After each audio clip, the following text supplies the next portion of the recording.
of Sports and Songs podcast. We're on season 4, episode number 11. Tonight's a songs edition, Andy. It's January 26th, 2023. How are you doing? I'm doing well, staying warm best I can in the below zero temperatures. It's chilly here. We do have a special guest. We'll be interviewing tonight Mike Hamill, the founder and president of Def Leggend, on the show tonight. And it's much warmer down there as they're based in Dallas. How are you doing, Mike? Doing great. How are you guys doing? Excellent, excellent. Like we said, it's chilly up here. Mike runs a Def Leggend. It's a tribute band for Def Leppard, of course, based in Dallas, Texas. They'll be coming up here to the Medina Entertainment Center along with opening act Heartless on February 4th. That's a Saturday night. And so we've got some questions here for Mike. Now, Mike, you may not know this, but we do a lot of coverage on local tribute bands. We have a songs episode. We do albums of the week. We do concerts, tours, kind of give the fans updated on normal things in the rock, heavy metal, and hard rock arena. But we do have a hankering for some tribute bands. We've interviewed 6 or 7 of them in the past. We're glad to have you on. We are going to the show. We do have tickets. Tell us a little bit how you got started here with Def Leggend. Sorry. Well, just growing up as a kid,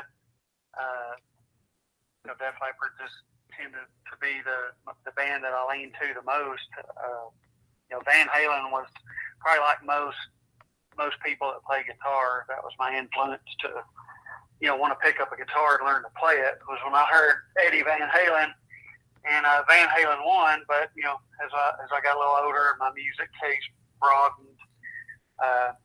Was watching MTV one night, and I seen the video come on for "Let It Go" on the High and Dry album, and it just grabbed me, and I literally was like, "What the hell was that?" That's just kind of my brain was. And I was like, I got to find out more about this band, and I did. I just found out everything I could. Started, looking for albums, and realized there was already a couple of them out. And sure enough, not long after Pyromania comes out and just blows everybody's mind.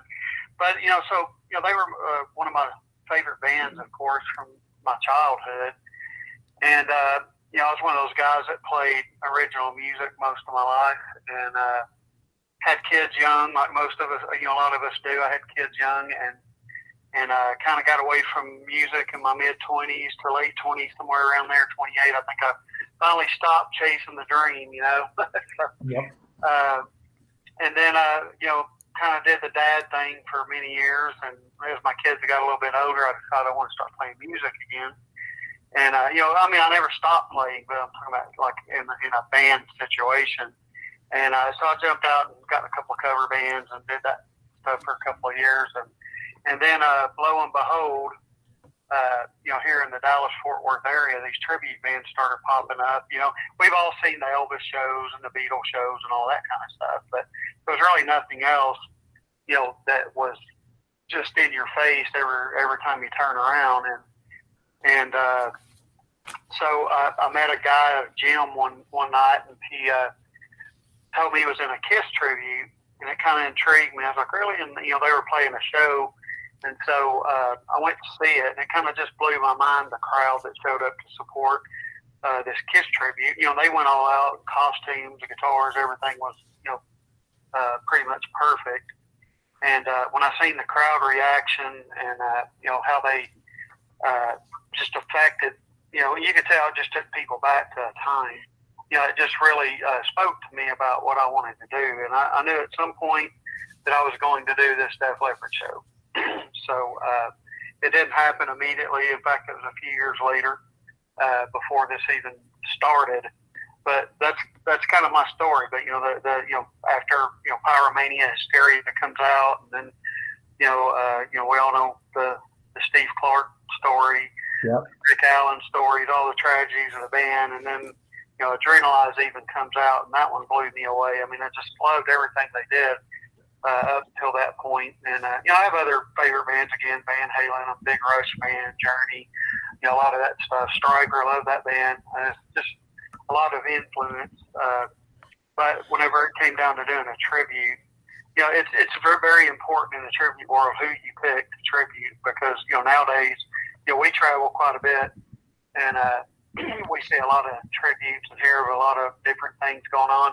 And I also own and run a booking agency here in Dallas, so I'm very familiar with a lot of stuff across the country that's going on in the tribute world. And Dallas Fort Worth is like the mecca, it seems like, of the tribute world. I mean, we have 100 active tribute bands, and I'm not exaggerating.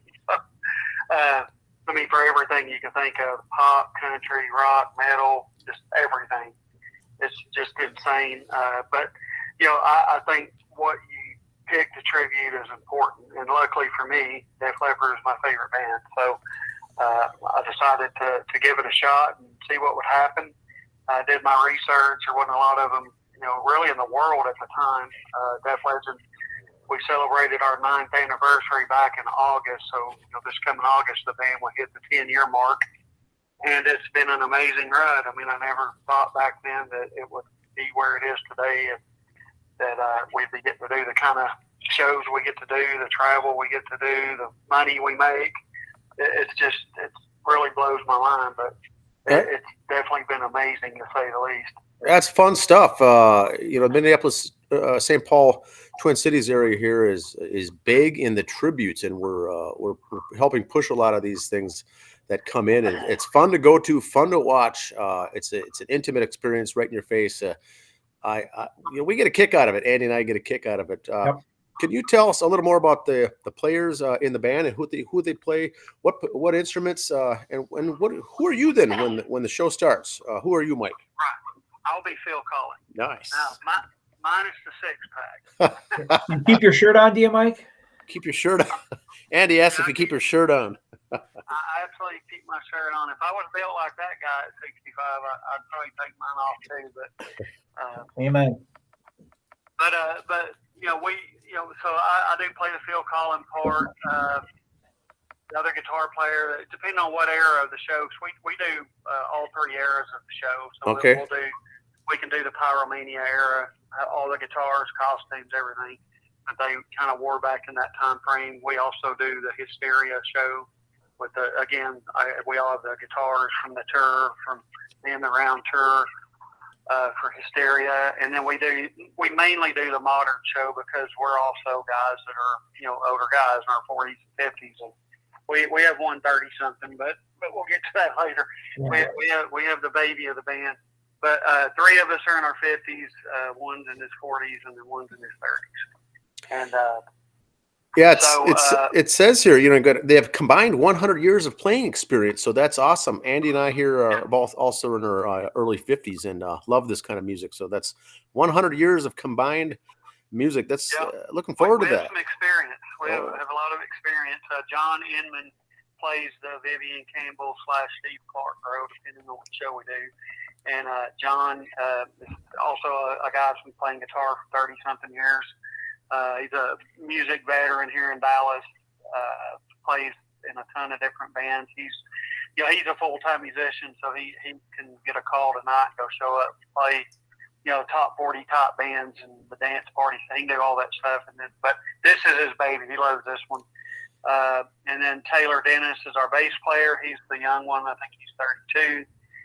We all knew his dad back in the day, and then he grows up, ends up playing in this band with us. So he also plays in multiple bands as a veteran. I mean, I think he started playing the clubs down here when he was like 15 years old.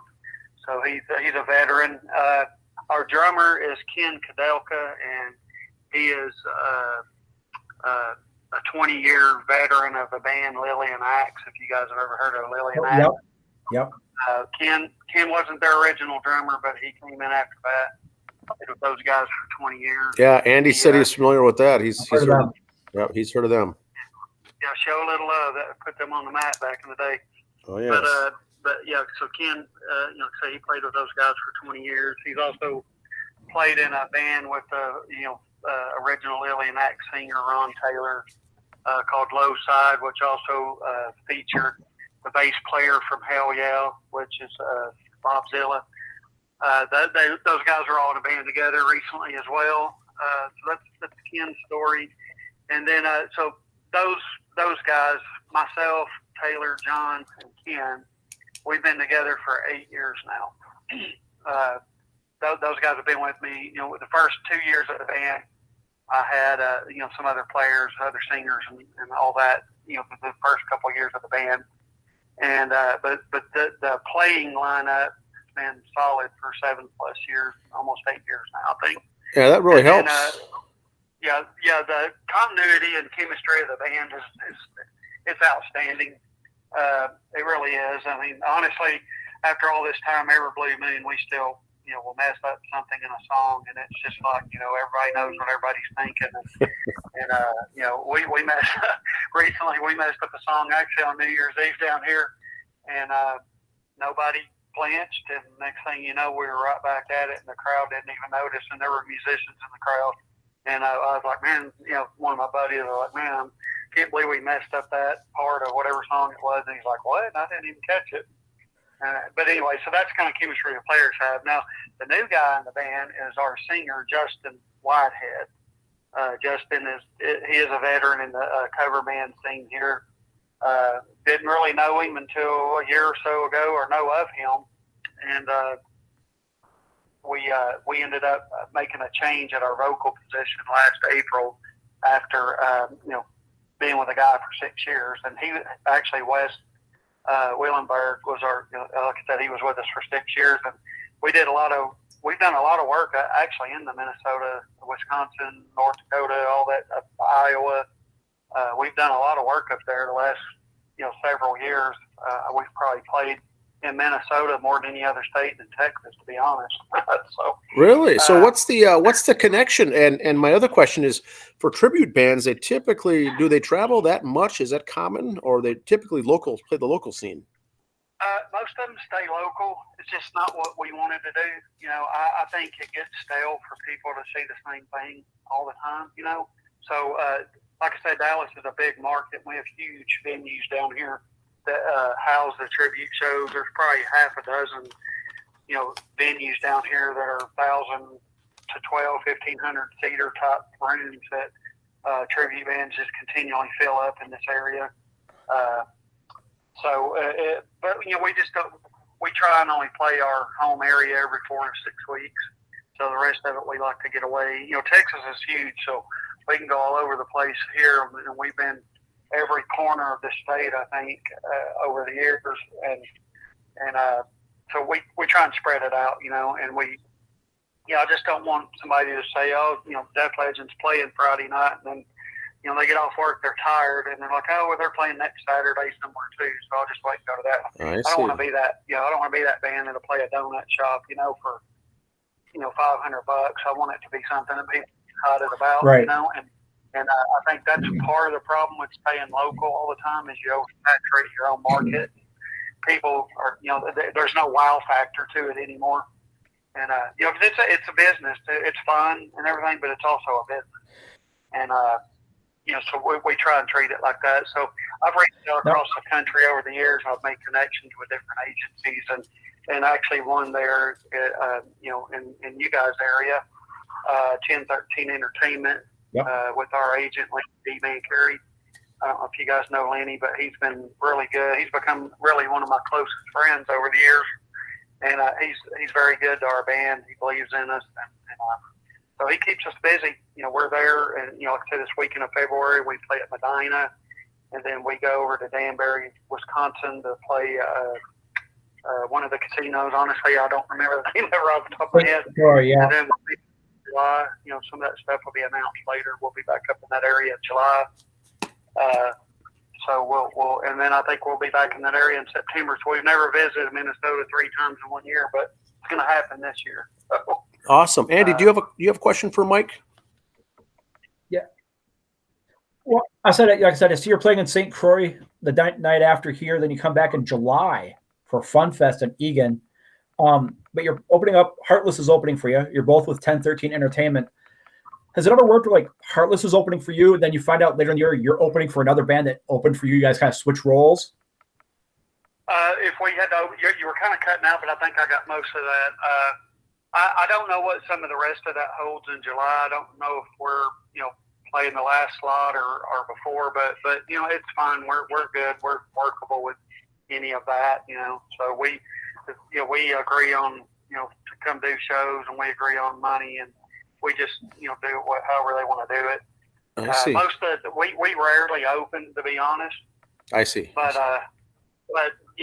sometimes when you travel and you get on these festival situations, you do end up in the beginning or the middle or the end. It's just the way it goes, and so we just jump in and do our job, whatever they want us to do. Awesome. Yeah, the Medina Entertainment Center is a great location. You're going to like that. It's a great venue, great for concerts and music. Heartless is the opening band. We've interviewed them in the past. We've seen them a couple times each.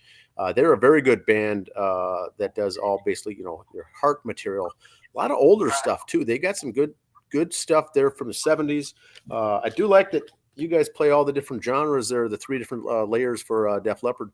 Do you come out then and do a break in between to change and get your get-ups all ready to go? Or how do you transition into the next phase for your shows? Well, we don't typically, that has to be a specific show. I see. We basically offer a menu, to where, we can do an acoustic show, or we can do the Pyromania era, we can do Hysteria era. We can do both of those in one night if need be. If there is an intermission where we change out costuming and guitar and dressing and all that stuff.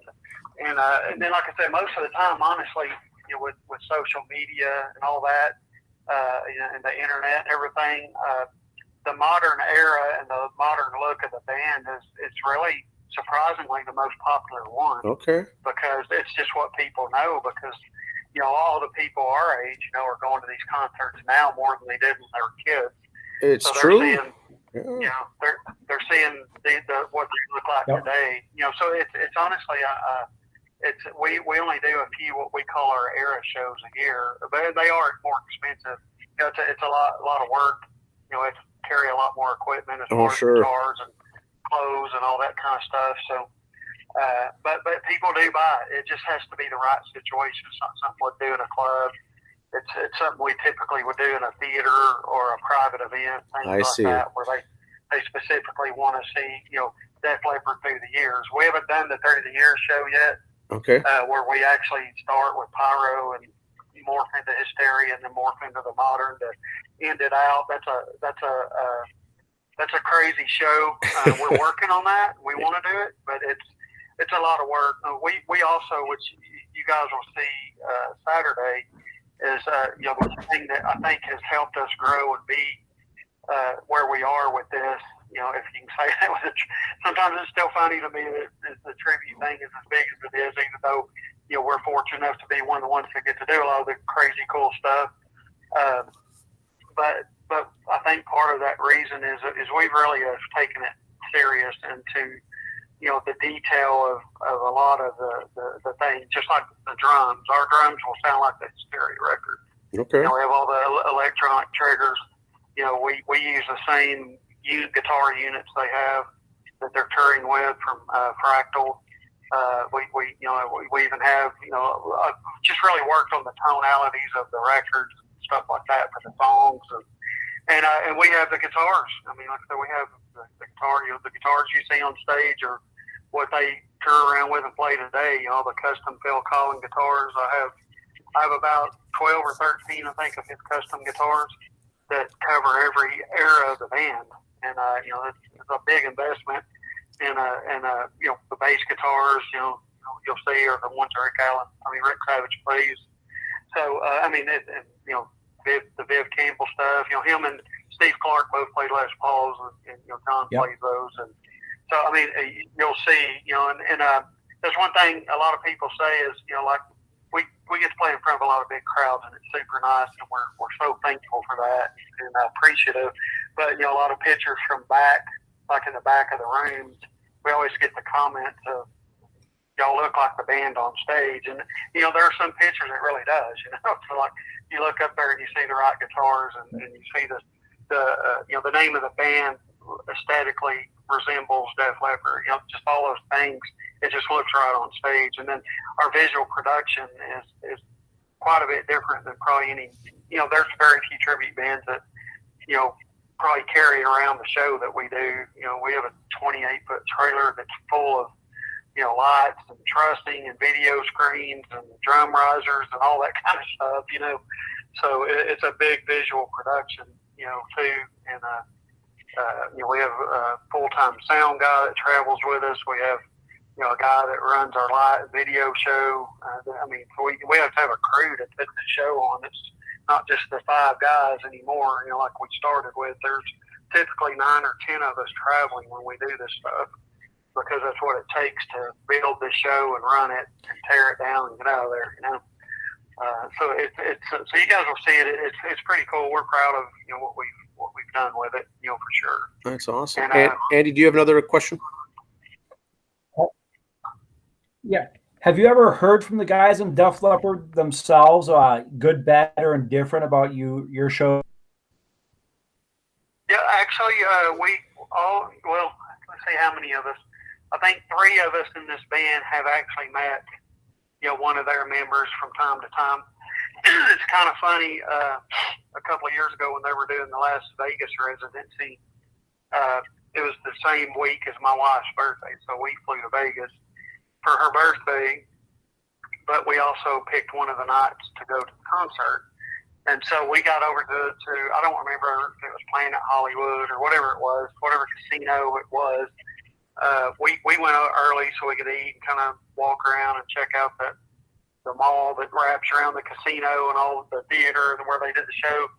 And it was packed in there that day. I guess everybody went there early, and we was walking through, and there was like an art museum that had all of Rick Allen's paintings in it. So he had, I guess when he travels around, he finds somewhere to display his art, which was cool. So we went and checked it out, and so we come back out and we're walking. I see a Starbucks, and I know that Phil Collin is a big fan of Starbucks, and I just kind of jokingly said to my wife, it would be funny if we ran into him in there, because we were going to go to Starbucks. And as we're walking to the Starbucks, we didn't get there, and like I said, it's one of those crowds where you're having to weave in and out. It's really a tight crowd.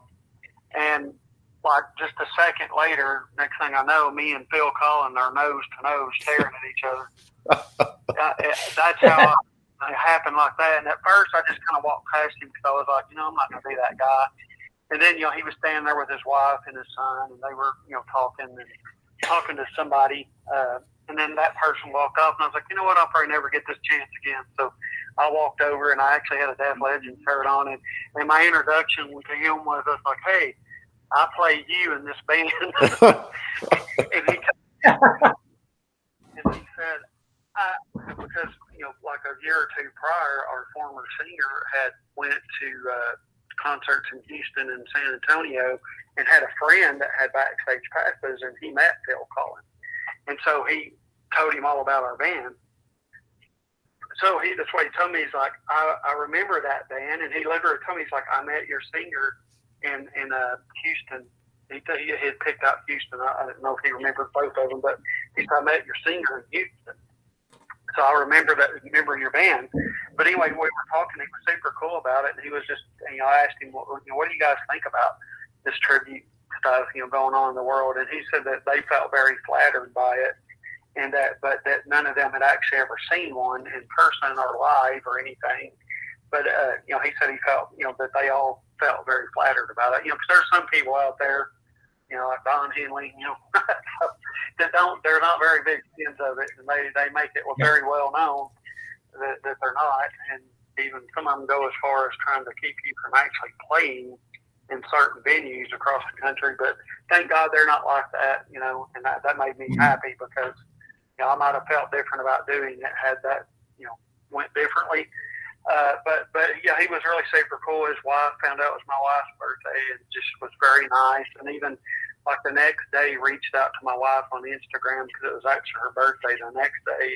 And Helen, wished my wife a happy birthday. And it's just really so cool and nice, and not acting like we bothered them or anything. And but the coolest part of this whole thing is, like I was telling you guys earlier, I have all these guitars that are specifically his guitars, that he used.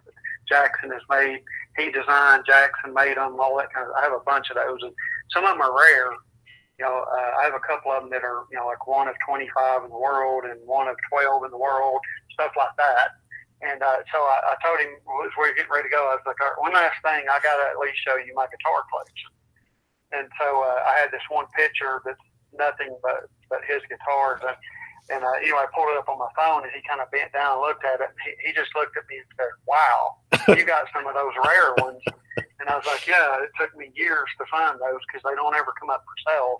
So, those of us that are looking for them, you're literally looking every day, And so he was really impressed that we put that kind of effort into doing it, and he didn't watch video. You couldn't hear it anyway, but, I'd still chit-chat here and there with his wife on either Facebook Messenger or Instagram and stuff like that. And then actually last year, there's a venue here in the Dallas area, and Vivian Campbell was coming through with, Last in Line, his Dio tribute thing. And I happen to know the general manager of the venue very well, and he reached out to me and said, hey, are you coming to the show tonight? And I was like, yeah, I planned on it. He goes, well, come early. They'll be here in a little while. So he told me what time to be there, and I did. And the venue wasn't open, but he let me in. So I went and sat at the bar. Sure enough, they come in and they come to the bar to order food. Vivian's standing literally 2 feet from me. And so, I let him order his food, and then he's standing there waiting on it. So I just struck up a conversation with him, and I told him who I was and told him about the band. I showed him our promo video, and he was really just super cool about it. He's like, wow, you guys are really good, and y'all get to play some venues as big as the ones we play, and stuff like that. And but he was just super nice about it. And he talked to me for probably half an hour.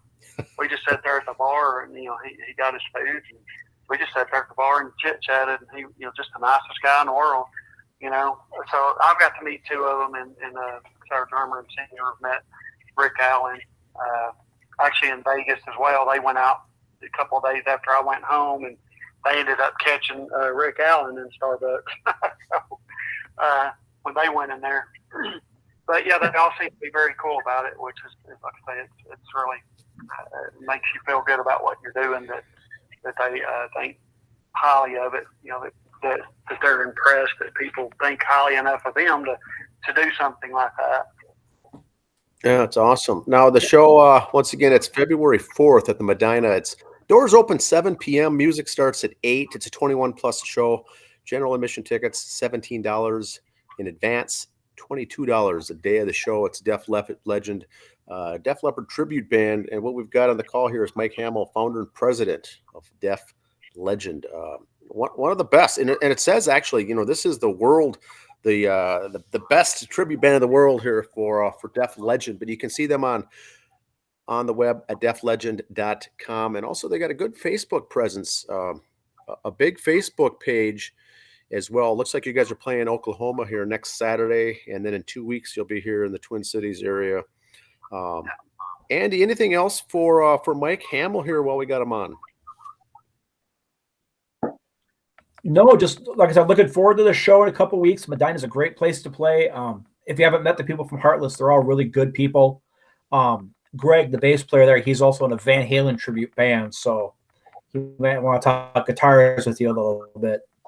Yeah, the bassist, he says he also plays in a Van Halen tribute band. We're also, if you've heard of Hairball, they're based up here as well, Mike.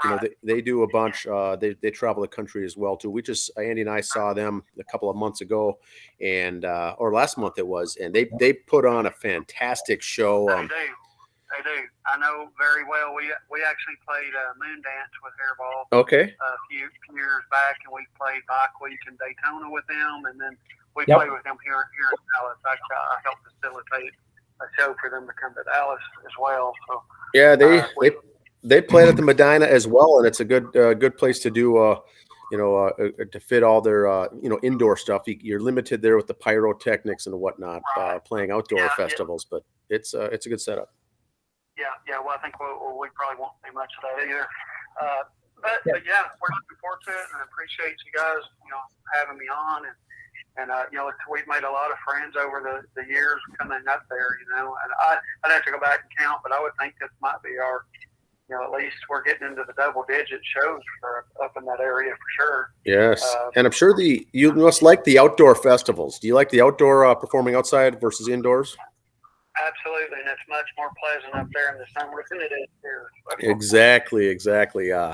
Well, nice talking to you, Mike. It's great to have you on the show here. Like I said, we're going to be at the show. We'll be there. We're going to be promoting it here in the weeks coming up to it on our show and on the podcast and also on social media. But it's a good location. The music is right up our alley where we grew up with all the same stuff. And Andy, anything else with Mike before he's got a bolt here? You know, Mike, again, thank you. And also thank you for being on our show, our little tidbit show here. Thank you for being with us. I appreciate it. Absolutely. I'm appreciative you guys reached out, and they were just looking forward to seeing the great people of Minnesota again. It's been a while, so we're excited to come back. Awesome. All right. Thanks again. We'll be looking forward to it. We'll see you in a couple of weeks there, Mike. Have a good one. You too. All right. Thanks, Mike. All right, Andy. I'll talk to you later. Andy, have a good week, everyone. We'll join you again here next week on Thursday for our Album of the Week review. All right. Thanks. See you guys. All right. See ya.